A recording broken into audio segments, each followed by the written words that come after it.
Everybody has a favourite part of the building process, and mine, the part that makes it all worthwhile for me, is the neck, shaping the neck. It's just wonderful. I've got my headstock shape basically worked out. I've got my neck the right width.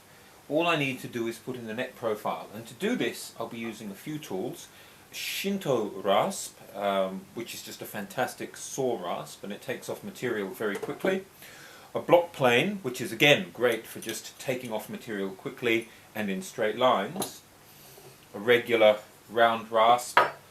A flat edge for checking straightness throughout. And these are scrapers, which give a very good finish. I've got a large one and a small one.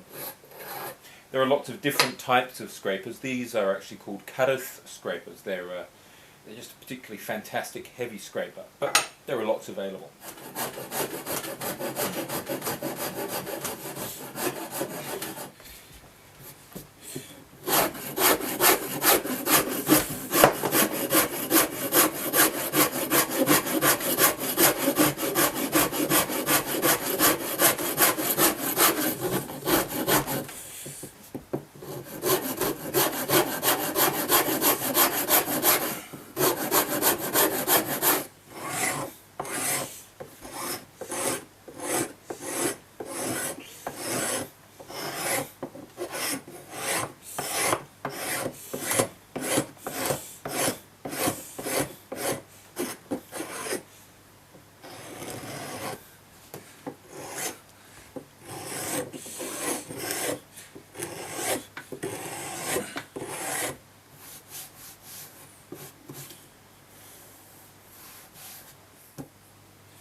I've switched across here to a rabbiting plane. A rabbiting plane has a blade that goes all the way across. The reason why is that it lets me get right up into these areas here rather than having to stop whenever I reach a curve. So here's the rough neck. I've even started to shape the headstock transition. The headstock's fairly shaped here. Now at this point what I do is I feel along the neck and decide where I want to take off more material, and I switch to this, which is actually just a knife.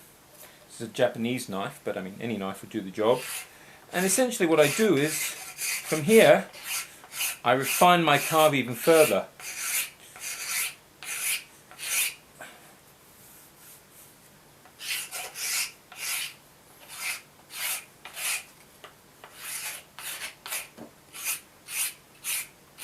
And as I carve, essentially I think about what I want the playing characteristics of this neck to be.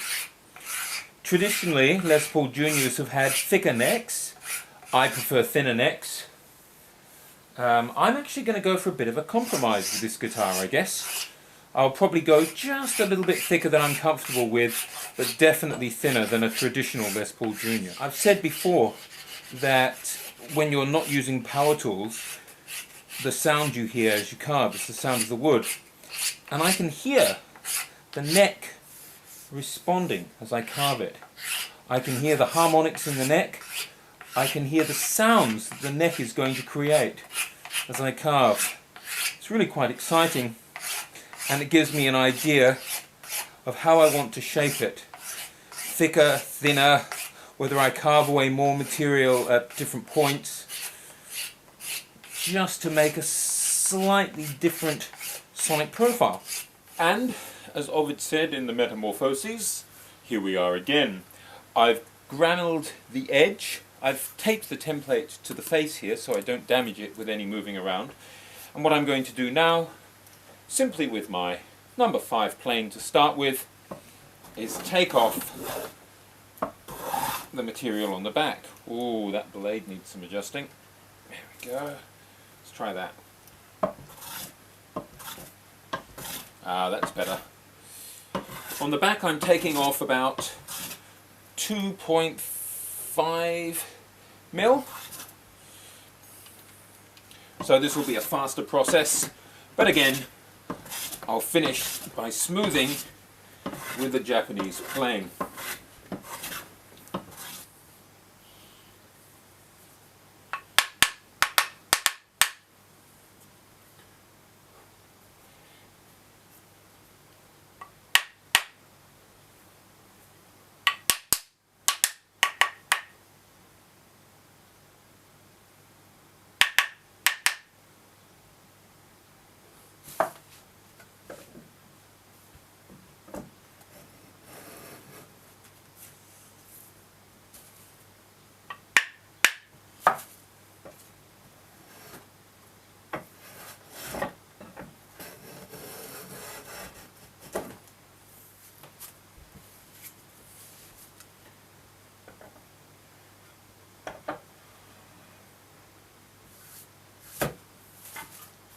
Now the amazing thing about this surface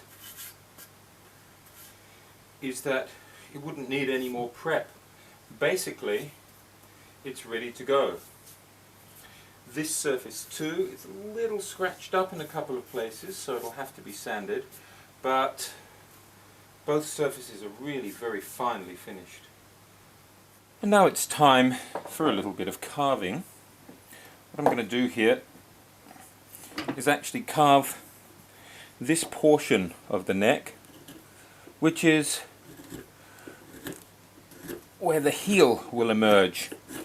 And the tool I've chosen for this is a standard number 6 gouge. The trick with gouges of any type is to keep them sharp and in good working order, and then they'll take off material very quickly and very well. Also, you might notice that my stroke is pushing it upwards just slightly. If I just keep pushing down, there's a danger it could push into the neck and gouge it. I also always work away from my hands. There's a great tendency to do this sort of thing, and that's a great way to wind up with a gouge through your finger. I try to be as careful as I can when I'm using chisels, when I'm using gouges, when I'm using knives, because I do only have one set of hands, and I honestly like to have them for the rest of my life. And here is the rough heel shape stuck in the guitar. The idea is that I'll shape the heel further once it's all glued in, but basically now my neck is profiled to the point where, aside from thicknessing the headstock and putting on a veneer, it's pretty much ready to glue. Now what I've been doing is putting in a grammel line for the thickness of the headstock, which will be roughly 16 mil plus a thin veneer that's going on. I'll grammel from the point of the headstock all the way around to the other point, and then I'll take off the excess with a plane.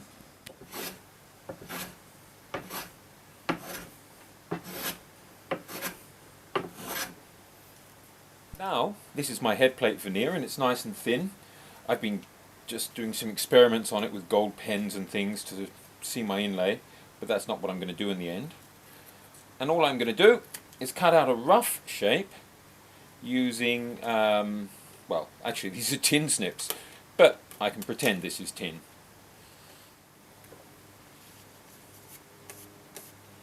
Okay. Here it is, all clamped up. Overkill, I hear you cry? I think not.